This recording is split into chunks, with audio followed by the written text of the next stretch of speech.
Bienvenidos a un nuevo podcast del Ex Colombia Abogados. Hoy tengo el gran honor y el placer de presentar a una amiga, abogada, especialista en derecho de familia, que desde que estoy litigando me acogió. Entonces quiero darle la bienvenida a la doctora Ginette Susana Castro Gerardino, quien lleva más de 42 años litigando en el área de derecho de familia. Doctora, bienvenida. César, buenas tardes, muchas gracias por la invitación y aquí dispuesta a colaborarle y a hablarle a la gente lo que quiere usted que ellos escuchen y que sepamos, porque de pronto no es tanto como se cree.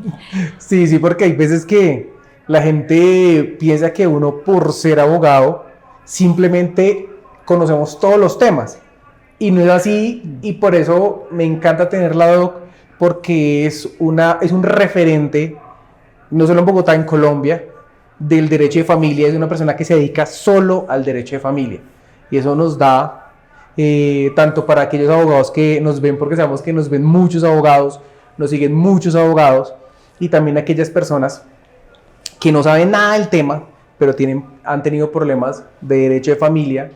Entonces, que solo busquen un abogado que sea experto en determinada área del derecho, como en este caso vamos a hablar de cositas de familia, y sobre todo, Doc, vamos a hablar de lo que ha pasado este semestre en derecho de familia, porque es una cosa loca, genial, y han salido pronunciamientos.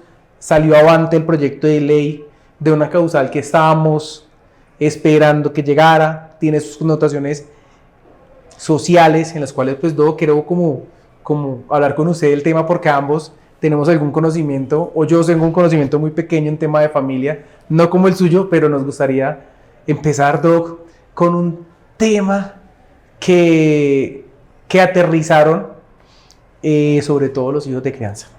Sí. Que veo que usted fue muy ducha y juiciosa, y yo no lo fui.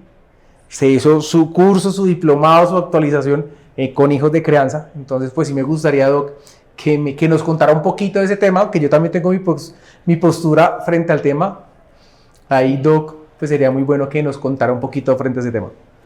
Pues sí, es un tema que tocó la justicia en este segundo semestre de este año que estamos culminando. Y es un tema que se venía dando como otras situaciones que se dan en la sociedad, como pasó con la unión marital. De hecho, pues igual ha pasado con el tema de los hijos de crianza. Es un tema que es real, que existe en la sociedad y que a veces se queda en el aire, en la expectativa y en el deseo muchas veces de obtener algo por haber acompañado a ese padre, por haber sido querido por ese padre, y no quedar como en la calle, como pasa con los hijos legítimos, o los hijos de matrimonio, o los hijos extramatrimoniales reconocidos. Entonces, ¿qué tuvo que hacer la justicia? Acudir a reglamentar en lo que pudo, porque este tema siempre dejó muchas cosas por fuera para los hijos de crianza. Entonces acudió a eso. Entonces se pronunció la corte y habló quiénes y respecto de quiénes existe esa figura de ser hijo de crianza. Y extrañamente, y lo digo ya antes de que se me pase de pronto más adelante, existiendo hijos de crianza, muy fácil pensaría la gente que si una persona es hijo de crianza de mi padre, sería mi hermano de crianza. Y lo oye uno mucho en la sociedad. A veces la gente le dice, no, es que él es mi hermano de crianza. Sí. Pues desafortunadamente se quedó por fuera de ese tema. El hijo de crianza solamente fue reglamentado respecto de su padre o de sus hijos, o del abuelo y de los hijos, pero no se extendió hacia los laterales.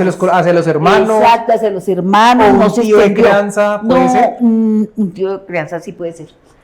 Pero no hay hermanos de crianza. Pero igual hay unos derechos que solamente también establecieron solamente es que fue como un sentido vertical, como que a los lados nada, y extraño, porque la sociedad es lo que uno más escucha, mi hermano de crianza. Uno casi no oye a un padre decir mi hijo de crianza. Es más Sí. común escuchar mi hermano de crianza. O sea, lo que la ley organizó fue como abuelo de crianza, padre de crianza y finalmente el Esos hijo tres. de crianza. Hijo de crianza. Digamos que así fue lo que entró a reglamentar Exactamente. esa ley que salió este semestre, porque Exactamente. estamos prácticamente Sí, sí, estrenándola. sí, porque salió a mitad de año. Pero yo creo que aterrizó lo que hace algunos 3, 4 años en la jurisprudencia venía trabajando con los hijos de crianza. Yo creo que lo aterrizó y lo elevó finalmente a darle su connotación legislativa, porque antes se venía hablando hace mucho tiempo de los hijos de crianza y que incluso era una forma de plantear una excepción y un problema jurídico cuando me impugnaban a mí una paternidad o me investigaban a mí una paternidad para verificar que ese hijo del cual yo llevo criando hace 10 años, hoy en día resulta que por motivos ajenos no es mi hijo, sino que es hijo de otra persona. Entonces, pero ahí se configuraba claramente un hijo de crianza. Sí, pero como no estaba todavía reglamentado, se quedaba en el deseo, digamos, Sí. nomás, de que fuera así y no se dijo nada. Sin embargo, varios aspectos que de pronto la gente pensaría que deberían haberse dado porque serían como anexos a esa condición de hijo de crianza, y es, por ejemplo, respecto del apellido. Si un juez declara a un chico o hijo de crianza, no se pronuncia respecto del apellido porque no dijo nada la ley y no hay obligación de colocarse el apellido del padre de crianza. Igual sucede con el registro civil de nacimiento. No dijo nada, y si un juez decreta que ese hijo es hijo de crianza, no dijo que había que hacer por lo menos una nota marginal en el registro civil de nacimiento. Lo dejó en el aire. Lo dejó en el aire. O sea, yo pienso que esto, claro, indudablemente tendrá decretos reglamentarios y todo eso, donde vendrán a completar esos aspectos que quedaron por fuera. Recordando, doctor, que la ley no es hacia atrás, Sí, sino de ahora en adelante. hacia el futuro. Sí, hacia el futuro. Pero bueno, y también me gustó mucho el pronunciamiento de los hijos de crianza, Doc, porque también implementó, y obviamente tenía que hacerlo frente a sus derechos para puedan tener alimentos, puedan tener esos derechos patrimoniales, puedan tener efectos en derechos pensionales y de seguridad social, algo tan importante, porque eso era un tema que estaba así suelto, que no había como ese pronunciamiento, y adicionar finalmente en el Código Civil el tema de los alimentos. Exactamente. Pero igual el que quiera obtener esa condición, o esa condición frente a la ley de hijo de crianza, entonces hay que acudir de todas maneras a la justicia, tanto el padre como el hijo, a que lo declaren hijo de crianza, porque es que esto generalmente casi siempre viene a plasmarse después de la muerte del padre de crianza, Sí. cuando empieza la lucha por la herencia. Pero ahí sí los hermanos, entre comillas de crianza, ya no son hermanos de crianza. O sea, mientras está el papá sí son, pero a la hora de repartir la herencia desafortunadamente ya no son. Y entonces este pobre muchacho que seguramente, o muchacha que muchas veces fueron mejores hijos inclusive que lo que podían ser los hijos biológicos, queda por fuera, queda en el aire. Entonces, eso yo pienso que es lo que la ley inicialmente, la Corte inicialmente pensó en empezar a reconocerle, a reconocer y a organizar las normas para que la gente tenga sus derechos sin ningún ruego, o no queden en la calle. Yo conozco casos de hijos de crianza que lo fueron y que si la ley hubiera existido, pues no hubieran quedado en la calle como quedaron. Sí, ese tema me pareció genial, y finalmente también yo creo que en el aire, porque aquellas personas que toda su vida llevan identidad con un nombre X, apellido X, sus documentos, sus diplomas o el estudio que hayan tenido están con ese nombre. Y digamos que ahora soy hijo de crianza y empezar a cambiar mi identidad, yo creo que también lo dejo en el aire, ¿sabe por qué? Porque Sí. ya que sea de mi ser o arbitrariamente yo puedo llegar a decir quiero ese apellido o no, así estoy bien con él, ya tengo el reconocimiento como hijo de crianza, voy por el efecto patrimonial, por el efecto pensional o por la seguridad social, lo que en este tema abarque, pero sí lo dejo porque uno ya tiene una identidad, entonces me lo deja como a mi libre albedrío finalmente entrar a decidir si quiero o no quiero ese apellido. Bueno, eso, pero es que eso no necesitaba que dijera que era hijo de crianza para tener el apellido. Yo puedo cambiarme mi apellido, usted lo sabe, doctor, una vez en la vida, una vez en la por vida. escritura pública y listo, y quedé con ese nuevo apellido. De pronto por eso. Pero entonces, ¿no le parece que es un poco no funcional que esa persona a quien le han declarado ser hijo de crianza de A, de B, de C, tenga que andar entonces con una copia de la sentencia debajo del brazo para demostrar que fue declarado Sí, hijo de ahí sí. crianza, porque no hay nota marginal en su registro de nacimiento, porque no lleva el apellido del padre de crianza? Sin embargo, este otro aspecto que la ley tampoco tocó es la cuestión de la herencia, de la condición frente a su familia de origen, su Ok. familia biológica y su padre de crianza. ¿Qué Interesantísimo. pasa con el derecho a heredar?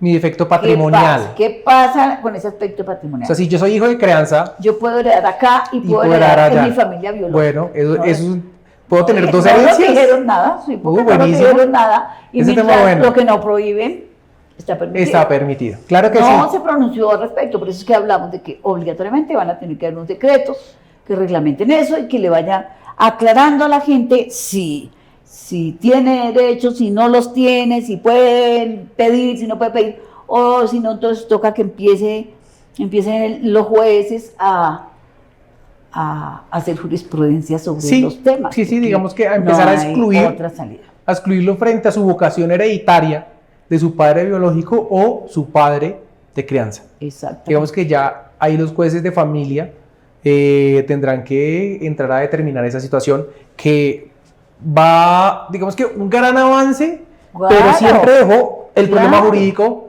en manos. Sí, como pasa siempre. Pues así indudablemente pasó con el tema que no vamos a hablar de este ahorita, de la unión marital de hecho, que la sociedad tenía muchas parejas No, viviendo en total. unión hasta que ya se pronunciaron y fueron poquito a poco reglamentando y hoy en día la tenemos totalmente equiparada con Sí. el matrimonio. Que ahorita, frente a ese tema del matrimonio, me gustó mucho que lo encauzáramos de esa manera, porque saltando del hijo de crianza, nos vamos a la liquidación de la sociedad conyugal automática.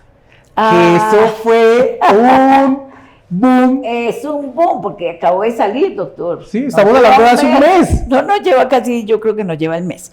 Y es muy importante. Es supremamente importante porque estamos hablando de la 10ª causal de divorcio, de conformidad pues con las normas que la reglamentan, el artículo 154 del Código Civil, y estableció como causal 10ª, que no existía, la posibilidad de que uno de los cónyuges que no quiere ya estar casado acuda a pedir el divorcio. ¿Pero qué condiciones necesitamos, doctor? Pues digamos. Esa sí la sabe su merced porque la... Sí, digamos que yo soy, como me dice, es que a usted sí le queda tiempo para estudiar y leer. Pues hay harto trabajo, pero bueno, siempre le sacamos un poquito el tiempo a las tertulias, a estar informados con toda la actualidad jurídica y jurisprudencial y sobre todo doctrinal en Colombia. Pues digamos que yo sí tuve tiempito para entrar a revisar la causal 10ª, que la denominan incausada.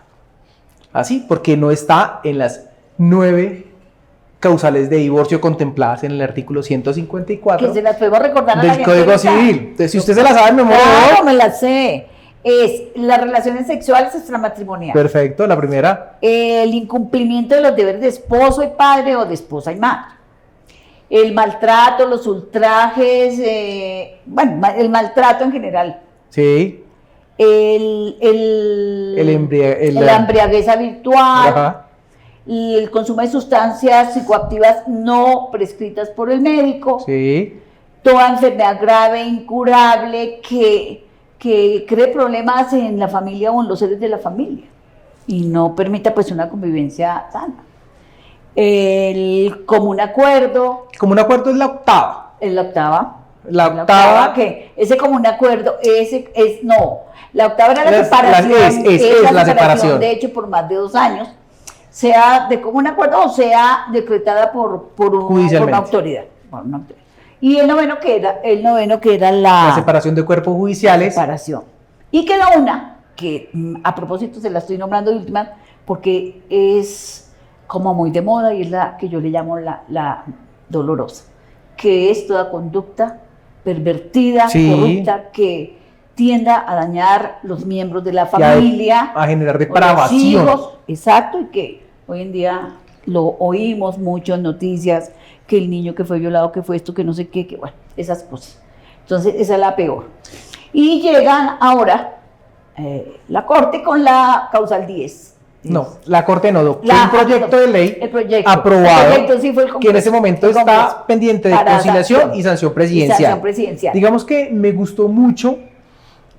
Yo soy partidario finalmente de esa causal, incausada, que es la 10ª, porque es que si yo como cónyuge estoy cansado o llevo muchos años, o sea cual sea el motivo que me quiera separar, y mi cónyuge me dice, no, yo no le doy el divorcio, pues yo finalmente tengo que acudir ante un juez de familia para que él me decrete el divorcio. Pero es que Pero ahí el viene, doctor sí, claro, la ahí Corte viene. se ha pronunciado, porque eso se estaba dando, la gente, no, meto el divorcio porque yo me cansé y ya no la quiero. Ya no la quiero. Así un momentico, señor, usted tiene un contrato de matrimonio con esta persona y usted no puede ir terminándolo cuando a usted le parezca, porque ella no es un objeto, o la otra persona no es un objeto.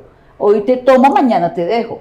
Entonces, a mí, frente a este tema de la reglamentación y de la implementación de la causal, me gustó mucho porque todo el mundo pensó que decía, ay no, ya no quiero el vínculo matrimonial, y finalmente me separo. Y voy y le digo al juez, no, me separo porque soy la encausada, y no le argumento al juez las causales existentes todavía. ¿Qué me gustó mucho de la ley DOC? Y es que yo puedo contrademandar si yo me considero un cónyuge que El demandado. El demandado. Yo demandé Tú demandaste a la esposa. Sí. La esposa viene con su contrademanda. con la contrademanda o reconvención, pero Sí. digamos que la mayoría de la gente pues dice reconvención, ¿qué será? Entonces, va ahorita con la contrademanda, pero puedo alegar causal 1, causal 2, causal 3, causal 4, causal quinta, sexta, séptima, pero la octava no. Que es la separación de hecho superior a los 2 años. Entonces digamos que, perdón, la causal novena la dejó sin piso. ¿Por qué? Porque la octava es de mutuo acuerdo, y la que Sí. es mutuo acuerdo pues me voy para una notaría. Finalmente La novena, es de mucho, no te acuerdas. La novena, doctor. la novena, la octava es La de octava es en la separación superior a los 2 años. a los 2 años. Entonces la novena dejó sin piso la octava. No la incluyó en la demanda de reconvención. No la puede utilizar quien va a reconvenir. No puedo usar, pero es que eso sí fue lo único que no me gustó, porque finalmente la separación no se da porque los dos, ay no, sí, separémonos y no hablamos más, vamos a ser súper amigos. Contados los casos. Para esa gracia finalmente van ante un notario o a un juez para que genere el divorcio por la causa octava, bueno, que es entonces finalmente separación. Entonces, si yo soy el cónyuge inocente, puedo contrademandar por las otras causales y el juez tendrá que asignarme una cuota de alimentos. Bueno, doctor. A mi favor, que ahí es, digamos que todo el mundo pensó que ya desaparecían las causales y pensó que ya no iba a haber cónyuge inocente para decretar el divorcio y que me asignaran una cuota de alimentos. Pero también le dijo, yo solo adiciono al artículo la causal, pero el resto de cosas quedan intactas. Y también habló de la caducidad, que las caducidades para la sanción de invocar esas causales de divorcio las dejó exactamente iguales. Bueno, por eso entonces hay que la gente tiene que entrar a revisar. es bueno aclarar entonces que la causal, el divorcio por la causal 10ª es única y exclusivamente judicial, no notarialmente, no se puede hacer ante notario. No. Me encantó, yo estaba muy, como decimos, pues vulgarmente, muy retrechera con esa causal, porque me parece que es una manera de ir desmoronando la sociedad, no tanto la sociedad, sino, perdón, la institución del matrimonio en la sociedad. Sí. O sea, yo hoy me caso, mañana voy y me separo. Pero me gustó las talanqueras que puso el mismo Congreso. ¿Cuáles son las talanqueras? Primero, que no puedo hacerlas sino judicialmente. Cierto. Segundo, que yo solicito el divorcio por la causal de cima, pero una obligación, entiendo que tiene el juez, desde la emisión de la demanda, es fijar una cuota alimentaria a favor de ese cónyuge demandado. No sabemos si será inocente o no será inocente. Pero ya de una vez yo creo muchos van a pensar, como la gente no le gusta que le toquen el bolsillo, lo va a pensar y va a decir, no, pero yo ¿cómo pido? Porque le voy a dar plata a la otra persona. Entonces, eso me gustó porque la gente lo va a pensar. Mucho. O por lo menos no va a dejar, como muchos aspiran a dejar a la señora o al otro cónyuge como castigado, como no tengo por qué darle cuota, como no tengo por qué ayudarla, y a veces hasta, inclusive que no es el tema aquí, pero para los hijos toca rogar. Entonces esas dos cositas a mí me gustaron mucho, porque sí. no va a ser tan fácil que la gente llegue entonces a pedir el divorcio por la causal 10, si no está dispuesto a someterse a la justicia, a la justicia ordinaria, y a que le fijen una cuota alimentaria a favor de ese cónyuge que él mismo va a demandar. Eso me pareció importante. Sí, eso me parece fundamental, ya que todo el mundo celebró la salida finalmente de la ley, pero ese temita me agradó. Si eres cónyuge inocente, no tienes la culpa de haber originado ese divorcio, pues toca la parte que incumplió, porque estamos hablando de un contrato, que es la persona que está demandando en este momento, o no sabemos si incumplió o no incumplió, pues me está garantizando a mí un resarcimiento, bueno, pero una es que reparación, y puede no ser. vamos a saber si es inocente o no, sino hasta cuando venga la contrademanda, se recepcione toda la prueba y se sepa por qué razón está pidiendo el divorcio. Si es que porque tenemos por allí otra persona, un tercero, por lo que sea, o simplemente porque quiero castigarla, porque no quiero más, porque me cansé, como dijo un señor en la sentencia cuando se pronunció la corte, que le dijo, no señor, que este es un contrato y no es si usted quiere o no quiere. Usted lo hizo y no. Es su esposo un objeto que hoy coge y mañana deja. Entonces, aquí pareciera al inicio que iba a pasar eso. Pues no va a pasar. No va a pasar. Entonces, esas dos cosas me parece que es una manera de proteger esa institución de la familia. Hay una sanción, sigue vigente la sanción para quienes incumplan el contrato matrimonial. Sí, así claro. de sencillo. Sí, se quiere divorciar, pero asúmalo con las consecuencias que le va a traer conseguir esa decisión que ha tomado y la sentencia que espera que haya a su favor. Porque mucha gente, Doc, alega, es que se me acabó el amor, abandona el hogar. ¿Y eso qué pasa, Doc? Y ahí vamos a cambiar un temita de la continuación del divorcio y vamos a pasar a la liquidación automática, que también que lo salió hace menos de un mes, sí. La liquidación automática, y está hablando de que cuando se separa, de hecho por más de 2 años, y es clara la fecha de separación para dar la contabilidad de los 2 años, se está produciendo la liquidación de la sociedad conyugal de manera automática, y eso abrió puerta para que finalmente puedan existir la sociedad conyugal y la sociedad patrimonial, pero a continuación. O sea, pero para que le quede claro a la gente. Vamos a ver. Para que le quede claro a la gente. Que se acostumbra mucho además en nuestro medio. Peleamos y nos separamos porque no sabemos si vamos a volver el día de mañana. Entonces no nos divorciamos. Dejamos eso así, de la rabia, porque no volvemos a hablar o por lo que sea. Pasaron 2 años. ¿Cómo? Expliquémosle a la gente cómo contabiliza el tiempo, qué prueba hay, a quién acude para decirles que yo hace 2 años. ¿Y quién me da razón si fue hace 2 años o hace 2 meses que usted se fue? digamos que ahí viene, digamos que para que exista la nueva sociedad, tiene que tener clara la gente la fecha en la cual se separó del esposo. Eso uno. Segundo, tiene que tener claro que debe esperar un año después para que se configure la nueva sociedad. No, entre una y otra sociedad debe tener mínimo un año. Y eso es lo que la entre gente la a veces, terminación de la conyugal y el inicio de la patrimonial. tiene que haber un año para que se produzca el nuevo efecto de la patrimonial, porque mucha gente lo que hace es, no, se separó porque lo habitual, se casaba con la señora o con el señor que tenía mucha plata del barrio, del pueblo, y no duraban sino 2 o 3 meses, no se soportaron porque la señora ya de mucha edad o el señor era de mucha edad y lo casaron jovencito, y el señor se fue para otro lado, hizo su fortuna o hizo su patrimonio significativo con su nueva compañera. Y algunas personas en su arbitrariedad decían, es que el patrimonio lo voy a manejar yo. Y la otra persona, como por no tener ese problema con su compañero, decía sí. Cuando se veía el problema que quien tenía derecho prácticamente era la esposa, la cónyuge, la que había sido casada.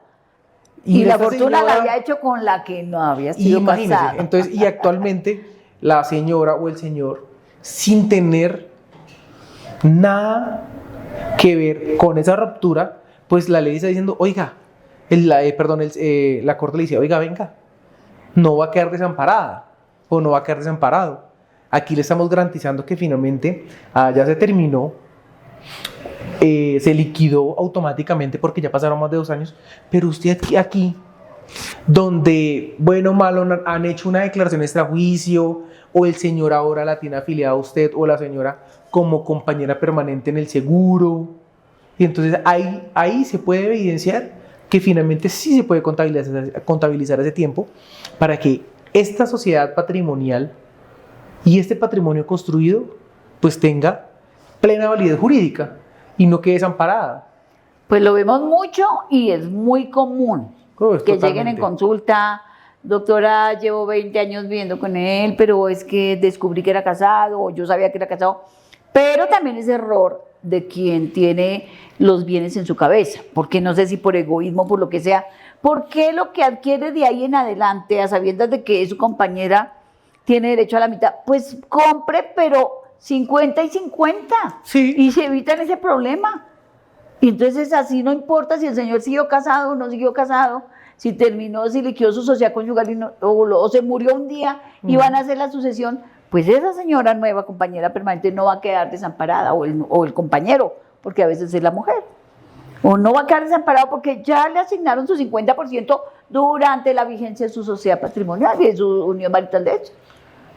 Y no queda desamparado. Y ese sí es un consejo de oro para todo el mundo. No se esperen por amor, por lo que sea, a ver si algún día el señor decide que me pone que hemos comprado 4 casas y todas a nombre de él, y resulta que ahora se murió y llegó la esposa que hacía 30 años no vivía con él y yo no tengo derecho a nada. Mis hijos solamente y yo nada. Entonces... Valioso consejo para la gente. Eso importantísimo. Y valioso sobre todo para la gente que cuando necesite, por favor, asesoría jurídica, busquen un profesional idóneo, sin necesitar algo laboral, penal, civil, familia, administrativo, tributario. Busquen a ese profesional y asesórense. Y en la materia que necesitan. Sí. Yo siempre pongo un ejemplo a la gente, doctor. Yo le digo, cuando usted está enfermo de los ojos, estoy segura que no va al proctólogo, porque no es el ojo que necesitamos que le mire. Entonces, si es de corazón, es el cardiólogo. Si es los riñones, el nefrólogo. Entonces, igual con el abogado. Sí, el abogado tiene especializaciones. El que sabe de todo no sabe de nada. No, eso cuando picamos en penal, en civil, y como alguna vez leí una tarjetita de un abogado, negocios en todo el mundo, admirable. En chino, en japonés, en francés, en todos los... Entonces, Doc, al igual a todos nuestros seguidores en redes sociales, por favor, cualquier comentario, cualquier inquietud, porfa, acá abajito, en la sección de comentarios, nos pueden dejar todos los que quieran, no olviden, ahí también en la manito darle un like, seguir el canal, y agradecerle de antemano por ese tiempo tan valioso, por sentarse o simplemente escuchar este podcast jurídico, y sobre todo mi admiración, mi amor para usted, y darle Doctor, gracias por muy acompañarme Con mucho gusto. en mis cuentos. Recuerde que como abogados de familia, y esto sí no debe olvidar nadie, tenemos también una misión social, y es ayudar a la gente, por lo menos a clarificar los conceptos. Cierto. Ya. Gracias. A usted muchas gracias, doctor, que esté muy bien. Muy rico su tinto.